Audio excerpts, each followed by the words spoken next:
शांति।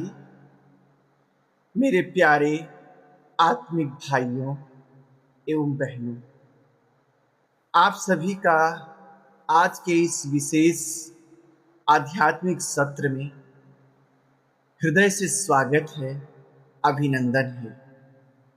एक बार की बात है, एक बहुत बड़े साम्राज्य का सम्राट जिसके पास अथाह धन दौलत थी, महल सोने चांदी से जड़े थे और दुनिया के सबसे बेहतरीन व्यंजन उसकी सेवा में हाजिर रहते थे। उस सम्राट का शरीर भयंकर रोगों से ग्रस्त हो गया। उसका मन हमेशा चिंताओं और उदासी के बादलों से घिरा रहने लगा। वह रात भर सो नहीं पाता। जागने पर उसके चेहरे पर न तो संतोष रहती, न मुस्कान। उस सम्राट ने एक दिन देखा कि उसके महल के ठीक सामने एक सीधे साधे फकीर जो फटे कपड़ों में था, जिसके पास रहने के लिए छत भी नहीं थी, करतल भिक्षा तरुतलवासा था, अर्थात हाथों से भिक्षा मांगकर जो पाता था खा लेता था और पेड़ के नीचे सो जाता था। लेकिन उसकी नींद बड़ी बेफिक्र थी। जब वो जाग कर उठता था तो उसके चेहरे पर संतोष और मुस्कान रहती थी। वह उस सम्राट के पूरे साम्राज्य की दौलत से भी ज्यादा कीमती थी। तब सम्राट को समझ में आया कि बाहर की संपन्नता तब तक अधूरी है जब तक व्यक्ति भीतर से आध्यात्मिक रूप से संपन्न ना हो। आज के इस पावन सत्र में हम अपने जीवन को केवल एक सामान्य रूप से जीने के बजाय उसे ऐसे 3 दिव्य कलाओं से सजाना सीखेंगे जो हमारे जीवन को पूरी तरह से बदल देगा। आज के इस सत्र में हम सीखेंगे 3 ईश्वरीय वरदान, एवर हेल्दी, एवर वेल्दी और एवर हैप्पी को अपने जीवन में कैसे प्राप्त करें।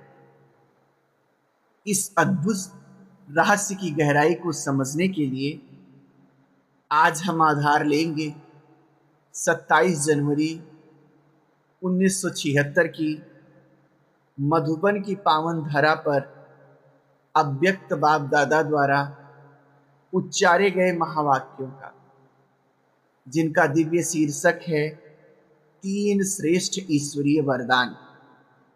तो आइए इस रूहानी यात्रा पर एक साथ आगे बढ़ते हैं। मित्रों, जब स्वास्थ्य शब्द को हम सब सुनते हैं तो हमारे दिमाग में केवल शारीरिक तंदुरुस्ती का विचार आता है, लेकिन परमात्मा हमें इससे कहीं ऊंचे स्वास्थ्य की ओर ले जाते हैं, जिसे वे कहते हैं एवर हेल्दी, यानी सदा काल का स्वास्थ्य। आज के समय की सबसे बड़ी त्रासदी ये है कि हम जिम जा रहे हैं, बेहतरीन डाइट ले रहे हैं, सप्लीमेंट खा रहे हैं, फिर भी हमारा मानसिक तनाव दिन प्रतिदिन बढ़ता जा रहा है। शरीर थोड़ा ठीक तो होता है तो मन बीमार हो जाता है। मन में ईर्ष्या, क्रोध, चिंता और अवसाद जैसे रोग पनप रहे होते हैं। परमात्मा कहते हैं सच्चा स्वास्थ्य तब मिलता है जब हमारी दो स्थितियां बेहद मजबूत हों। बाबा कहते हैं, ऐसी श्रेष्ठ स्टेज प्राप्त करने के लिए सदैव दो बातें याद रखो। एक, स्वयं को अकाल मूर्त समझो, और दूसरा, स्वयं को सदा त्रिकालदर्शी मूर्त समझो। निराकारी स्टेज अर्थात अकाल तख्त नसीम, अकाल मूर्त, और साकार कर्मयोगी स्टेज अर्थात त्रिकालदर्शी, त्रिमूर्ति, बाप के तख्त नसीम। आइए हम सब समझते हैं कि ये अकाल मूर्त और त्रिकालदर्शी का मतलब क्या है। अकाल मूर्त, अकाल अर्थात जो काल यानी समय और मृत्यु के बंधनों से परे हो। हम शरीर नहीं हैं, बल्कि एक अजर अमर अविनाशी आत्मा है, एक चैतन्य ज्योतिर्बिंदु है। जब हम खुद को शरीर के बजाय आत्मा समझते हैं, तो शरीर के प्रति हमारा लगाव और उसके छूट जाने का भय समाप्त हो जाता है। ठीक इसी प्रकार से त्रिकालदर्शी अर्थात जब तक हम आत्मा इस शरीर के द्वारा इस सृष्टि रंगमंच पर पार्ट बजा रहे हैं, तब तक आदि, मध्य और अंत को जानने वाले, जब हम जानते हैं कि हमारा बीता हुआ कल क्या था और आज क्या है और आने वाला कल क्या होगा, तो हम किसी भी परिस्थिति से विचलित नहीं होते। आइए इसे हम एक सुंदर उदाहरण से समझते हैं। मान लीजिए कि बाहर मूसलाधार बारिश हो रही है, भयंकर तूफान चल रहा है, लेकिन यदि आप बिना किसी सुरक्षा के बाहर खड़े हैं तो आप भीग जाएंगे, आप बीमार भी पड़ सकते हैं। लेकिन यदि आप एक मजबूत वाटरप्रूफ रेनकोट पहने हुए हैं और आपके हाथ में एक मजबूत छाता है, तो आप उस तूफान के बीच भी पूरी तरह सूखे और सुरक्षित रहेंगे। यहाँ शारीरिक कष्ट और बाहरी परिस्थितियां उस भयंकर बारिश और तूफान की तरह हैं।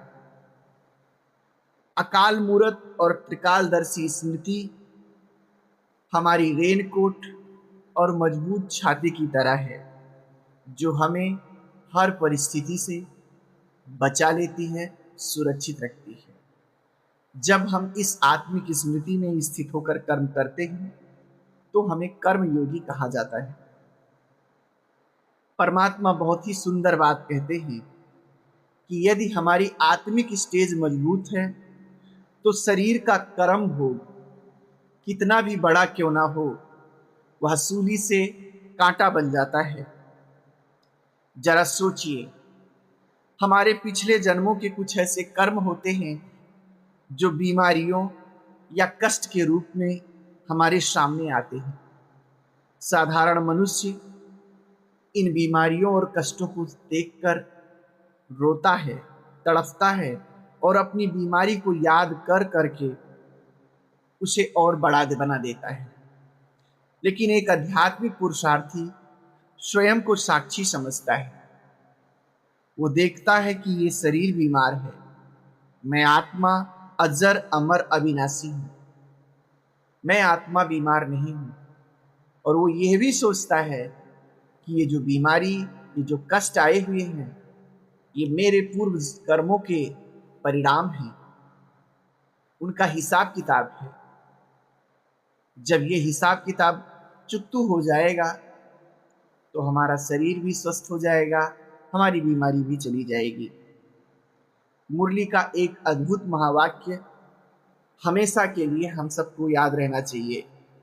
बाबा कहते हैं, चाहे शरीर का कर्म भोग हो, सूली से कितने बड़े रूप में हो, लेकिन सदा अपने को साक्षी समझने से त्रिकालदर्शी स्टेज में स्थित होने से आप कर्म भोग के वश में नहीं होंगे। हर कर्म भोग सूली से कांटा और कांटे से रुई के समान अनुभव होगा। भविष्य जन्म जन्मांतर के कर्म भोग से मुक्त होने की खुशी इस कर्म भोग को चुकतू करने के लिए औषधि का रूप बन जाएगी। खुशी की दवाई ही खुराक बन जाती है। आपने पौराणिक कथाओं में सुना होगा कि सुदामा कितना दरिद्र था, लेकिन उसे अपनी दरिद्रता पर लेस मात्र भी दुख नहीं था, विचलन नहीं था। यद्यपि उसकी पत्नी, उसके बच्चे विचलित हो जाते थे, लेकिन वो एक ज्ञानी था। वो समझता था ये हमारे कर्मों का हिसाब किताब है जो दरिद्रता के रूप में आया है। हिसाब किताब खत्म होते ही उसके दुख के दिन बीत जाएंगे और वो सुखी हो जाएगा। जब शरीर में कोई दर्द या बीमारी आए तो बिस्तर पर लेटकर रोने या शिकायत करने के बजाय स्वयं से बातें करें कि यह बीमारी तो केवल संचित कर्मों का हिसाब किताब चुकतू होने का जरिया है। मैं आत्मा तो संपूर्ण स्वस्थ हूं। मेरा आने वाला भविष्य जन्म जन्मांतर के लिए निरोगी होने जा रहा है। यह आंतरिक खुशी आपके शरीर के लिए एनेस्थीसिया का काम करेगी। जैसे एनेस्थीसिया के प्रभाव से डॉक्टर शरीर का ऑपरेशन कर देता है और मरीज को दर्द नहीं होता, वैसे ही इस ईश्वरीय खुशी के एनेस्थीसिया से आपके दर्द उसी प्रकार से ये खुशी सोख लेती है जैसे कि सोखता गीलेपन को सोख लेता है। खुशी ही आपकी सबसे बड़ी खुराक है। अब बात करते हैं दूसरे वरदान की, और वो है एवर वेल्दी। एवर हेल्दी बनने का मतलब ये नहीं है कि हमको बीमारी ही नहीं आएगी, हमको कोई कष्ट या पीड़ा नहीं होगी।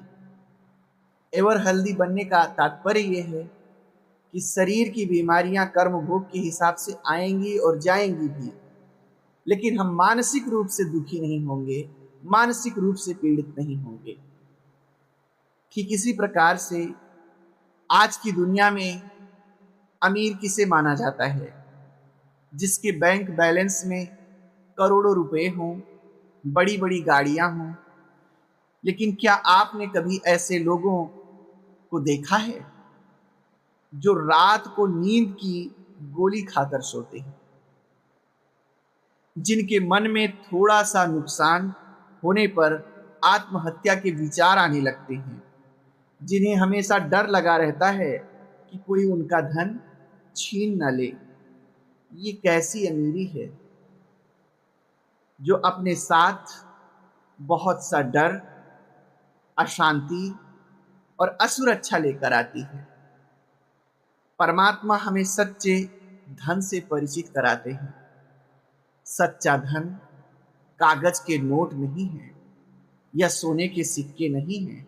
सच्चा धन है सर्व शक्तियों का खजाना, आंतरिक संपन्नता, जैसे शांति की शक्ति, सहनशीलता की शक्ति, परखने की शक्ति, निर्णय करने की शक्ति, समेटने की शक्ति।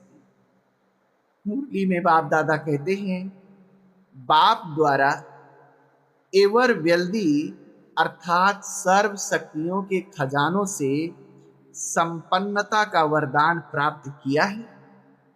सर्व के खजानों के मालिक स्वयं को अनुभव करते हो, अर्थात अप्राप्त कोई भी वस्तु नहीं ब्राह्मणों के खजाने में। ऐसे एवर वेल्दी अनुभव करते हो।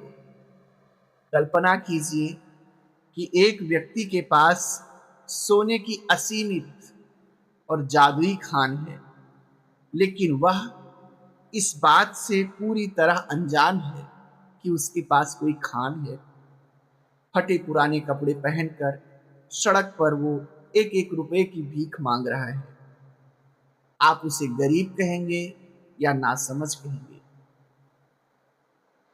हम सबकी भी बिल्कुल ऐसी ही स्थिति है और वैसा ही कर रहे हैं। हम सर्वशक्तिमान परमपिता परमात्मा की संतान हैं। हमारे पास शांति, प्रेम और आनंद का अनंत खजाना पहले से ही मौजूद है। लेकिन हम क्या करते हैं? हम रोज दूसरों से भीख मांगते हैं। कृपया मुझे थोड़ा सम्मान दे दो,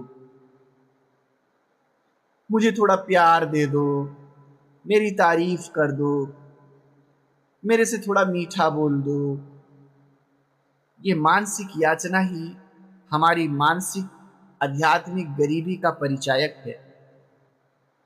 जब आप अपने अंदर से इस शक्ति को महसूस करेंगे कि आपके पास शक्तियों का अखुट खजाना है, तो जीवन से अपूर्णता का नामो निशान मिट जाएगा। आप कभी यह नहीं कहेंगे कि मेरे पास सहन करने की शक्ति नहीं है, मैं बहुत कमजोर महसूस कर रहा हूं। देवताओं के खजाने में तो अप्राप्त कोई वस्तु नहीं होती है, लेकिन हम तो उन देवताओं को भी रचने वाले ज्ञान स्वरूप ब्राह्मण हैं। हमारे खजाने में कभी भी किसी भी शक्ति की कमी नहीं होती। यहाँ हम आप सभी को बताते चले, ब्राह्मण कोई जाति सूचक शब्द नहीं है। बाप दादा के शब्दों में ब्राह्मण उन आत्माओं के लिए आता है जो श्रेष्ठ आध्यात्मिक पुरुषार्थ में रत है। ऐसे जो श्रेष्ठ आध्यात्मिक पुरुषार्थ में रत आत्माएं हैं, उनके जीवन में किसी भी शक्ति का कमी नहीं हो सकता, और वे आत्माएं ही भविष्य में देव पद प्राप्त करते कर कर देवता बनती हैं। इसलिए वे ब्राह्मण आत्माएं देवताओं की भी रचयिता हुई। आइए अब हम सब उस तीसरे वरदान के बारे में चिंतन करते हैं जिसके लिए आज पूरी मानवता तड़प रही है, और वो वरदान है एवर हैप्पी, अर्थात सदा हर्षित होना। आजकल लोगों की खुशी कंडीशनल हो गई है। अगर मुझे नौकरी मिल जाएगी तो मैं खुश रहूंगा, अगर मेरे बच्चे ने अच्छे नंबर ला दिए तो मैं खुश रहूंगा, अगर मौसम अच्छा रहा तो मैं खुश रहूंगा। हमारी खुशी परिस्थितियों का गुलाम बन गई है। जरा सी प्रतिकूल परिस्थिति आती है तो हमारी मुस्कान गायब हो जाती है। परमात्मा कहते हैं कि सदा हर्षित वही रह सकता है जिसके जीवन में प्रकृति और माया का कोई आकर्षण ना हो, जिसकी खुशी परिस्थितियों का गुलाम ना हो। मुरली में एक बहुत ही सुंदर और शक्तिशाली मंत्र दिया गया है। बाबा कहते हैं, सदा हर्षित का सदैव एक ही संकल्प स्मृति में रहता है कि पाना था सो पा लिया। आंतरिक संपन्नता इतनी आ गई है कि अब किसी बाहरी चीज की, प्रकृति की अथवा माया के आकर्षण की इच्छा ही नहीं रह गई है। इसी को गीता में कहा गया है कि ऐसा व्यक्ति आत्मन्येव आत्मनि तुष्टा होता है, स्वयं से स्वयं में ही तुष्ट होता है। इतनी आंतरिक संपन्नता होती है कि उसे बाहर से किसी चीज की जरूरत ही नहीं होती है। ऐसे संकल्प में स्थित रहने वाले की, एवर हैप्पी रहने वाले की निशानी क्या होगी? सदा हर्षित रहने वाला मन, वाणी और कर्म से सर्व आत्माओं को सदा खुशी का दान देता रहेगा। आपने दिशा सूचक यंत्र यानी कंपास नीडल के बारे में सुना होगा या उसे देखा होगा। आप उस कंपास को कितना भी हिलाएं डुलाएं, उसकी सुई हमेशा घूमकर नॉर्थ यानी उत्तर की तरफ आ जाती है। उसे कोई भी बाहरी हलचल अपनी दिशा से भटका नहीं सकती। सदा हर्षित आत्मा भी उस कंपास की सुई की तरह होती है। चाहे परिस्थितियां कितनी भी प्रतिकूल हो, चाहे लोग कितना भी निंदा करें, उसकी बुद्धि रूपी सुई हमेशा इस एक महान सत्य पर टिकी रहती है कि पाना था सो पा लिया, अब पाने को कुछ शेष नहीं। जब आपके पास ब्रह्मांड का सबसे बड़ा खजाना स्वयं परमात्मा मौजूद है, तो संसार की कोई भी छोटी मोटी चीज आपको कैसे विचलित कर सकती है। ऐसी आत्मा को परमात्मा बेगमपुर का बादशाह कहते हैं। बेगमपुर अर्थात ऐसा राज्य, ऐसा निवास स्थान जहां गम, दुख, चिंता दूर दूर तक ना हो। बादशाही कभी किसी के आगे हाथ नहीं फैलाती, वह हमेशा देता है, वह दाता होता है। जब आप सदा हर्षित होते हैं तो आपका कर्तव्य बन जाता है कि आप केवल खुद खुश ना रहें, बल्कि दूसरों को भी खुशियों का दान दें। जरा सोचिए, आज की दुनिया में कितने उदास, निराश और टूटे हुए लोग हैं। जब वे आपके संपर्क में आए तो उन्हें क्या मिलना चाहिए? मुरली के शब्दों में कहें तो दाता के बच्चे, बाप समान दाता। जैसे परमात्मा के दर से कोई खाली नहीं जाता, वैसे आपके संबंध संपर्क में आने वाली हर आत्मा ऐसे हर्षित मुख होकर जाए मानो उसको दुनिया का खजाना मिल गया है। ऐसे हर्षित मुख रहने वाली आत्मा की हर संकल्प के वाइब्रेशंस द्वारा, एक सेकंड की रूहानी नजर के द्वारा, एक सेकंड के संपर्क के द्वारा, मुख से एक बोल के द्वारा दुखी व गम में रहने वाली आत्मा अपने को सुखी व खुश अनुभव करते लगती है। उसका कर्तव्य होगा सुख देना, सुख लेना। आइए हम समझते हैं योग और रूहानी नजर के बारे में। योग अर्थात परमात्मा के साथ अपना वह गहरा प्रेम पूर्ण संबंध जिससे आत्मा में ईश्वरीय शक्तियां प्रवाहित होने लगें। और रूहानी नजर का अर्थ है जब हम किसी मनुष्य को उसकी शारीरिक पहचान, जाति, धर्म, रंग से ऊपर उठकर केवल एक पवित्र आत्मा के रूप में देखते हैं, तो आपकी इस एक सेकंड की रूहानी दृष्टि में इतनी शक्ति होती है कि सामने बैठी अशांत आत्मा का मन पल भर में शांत हो जाता है। प्यारे मित्रों, आज की इस प्रवचन का सबसे व्यवहारिक और महत्वपूर्ण हिस्सा ये है कि हम अपना पोता मेल चेक करें, अपनी बैलेंस शीट को चेक करें। जैसे भौतिक खजाने की बड़े बड़े बिजनेसमैन बैलेंस शीट बनाते हैं, फिर उसे ऑडिट करते हैं, ऐसे हमें भी अपने आध्यात्मिक खातों का भी, लेन देन का हिसाब किताब भी चेक करना चाहिए। हम रोज परमात्मा का ज्ञान सुनते हैं, उनसे योग लगाते हैं, शक्तियां प्राप्त करते हैं। ये तो हुआ लेना। आध्यात्मिक सीट में, बैलेंस सीट में लेन देन चेक किया जाता है, आया कितना, गया कितना। लेकिन क्या हम उतना ही देना भी कर रहे हैं? क्या हम उन शक्तियों और गुणों को अपने परिवार, अपने कार्य क्षेत्र और इस संसार की दुखी आत्माओं में बांट रहे हैं? मुरली में बहुत गहरी चेतावनी दी गई है कि लेना ही देने के लिए है, लिया ही इसलिए जाता है कि हम कुछ दे सकें। जैसे हम सब खूब गहरी सांस लें अंदर की ओर, उसके साथ शुद्ध शीतल हवा और ऑक्सीजन अपने फेफड़ों में लेते हैं और कहें कि अब हम इसे देंगे नहीं, तो क्या दूसरी सांस ले सकते हैं? नहीं। दूसरी सांस लेने के लिए हमने जो पहली सांस लिया है उसे छोड़ना ही होगा। ठीक इसी प्रकार से हमें शक्तियों का भी, जो हमने ले चुके हैं, दूसरी शक्तियां और परमात्मा से मिले, इसके लिए हमें अपनी जो ली हुई शक्तियां हैं उन्हें देना ही होगा। लेना ही है देने के लिए, खजाना है ही बांटने के लिए और विश्व कल्याण के लिए। हर सेकंड लेने के साथ साथ देने वाला दाता भी बनो, तभी विश्व कल्याणकारी कहला सकेंगे। इसे हम एक नदी के उदाहरण से समझ सकते हैं।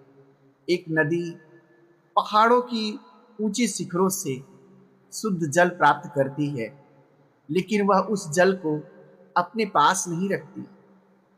वह बहती जाती है, जंगलों, खेतों, प्यासे पशु पंछियों और इंसानों को अपना मीठा पानी बांटते चलती है। इसलिए नदी का पानी हमेशा ताजा, स्वच्छ और पूजनीय रहता है। इसके विपरीत तालाब पानी तो लेता है, लेकिन उसे आगे नहीं बांटता। उसका पानी धीरे धीरे सड़ जाता है, उसमें बदबू आने लगती है। हमारे आध्यात्मिक खजाने भी बिल्कुल वैसे ही हैं। यदि हम केवल ज्ञान लेते रहेंगे, उसे अपने व्यवहार के द्वारा, अपने रूहानी दृष्टि के द्वारा, अपने मीठे बोल के द्वारा अगर हम उसे दूसरों को नहीं देंगे, तो हमारा पुरुषार्थ ठहर जाएगा। हमें परमात्मा से शक्तियां लेनी है और उन्हें तुरंत संसार में फैलाना है। तभी हम सच्चे अर्थों में विश्व कल्याणकारी बन सकेंगे और भविष्य में विश्व महाराजन बनने के लिए अधिकारी हो सकेंगे। तो आइए आज के इस बेहद गहरे और सुंदर ज्ञान को अपने दिलों में समेटते हैं।